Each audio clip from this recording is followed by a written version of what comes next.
Gerta debaton ashpër me Gjestin, duke akuzuar hapur për sjelljen e tij ndaj Eglit dhe për mungesën e çdo emocioni pas largimit të saj nga shtëpia e Big Brother.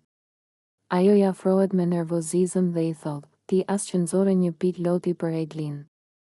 Ajo iku e mërzitur, e shkatëruar emocionalisht dhe ti po sillesh sikur asgjë nuk ka ndodhur. Kjo tregon se ti vetëm ke luajtur me të dhe nuk e ke pasur kurrë me të vërtetë.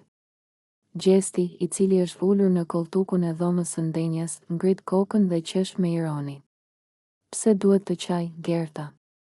Çfarë doje, të bintesh nga sytë e mi? Egli bëri zgjedhjen e saj, unë nuk kam faj që ajo vendosi të largohet. Por Gerta nuk dorëzohet.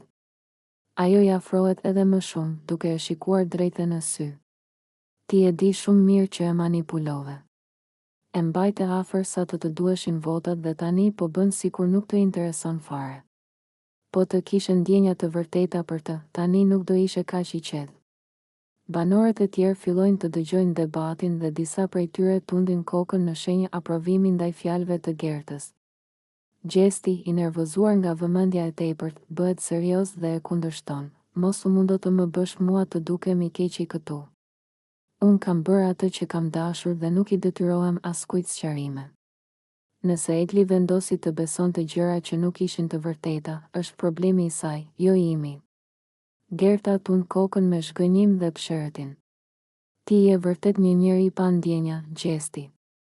Një ditë do të kuptosh që nuk mund të luash gjithmonë me njerëzit dhe t'ia hedhësh kaq lehtë.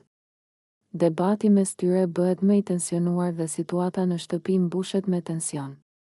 Duket qartë se largimi i Eglit ka sjellë shumë polemika dhe Gerta nuk ka ndërmend të hesh për atë që ajo e konsideron si një padrejtësi të madhe ndaj një vajze që, sipas saj, u përdor dhe u hodh tutje nga Gjesti.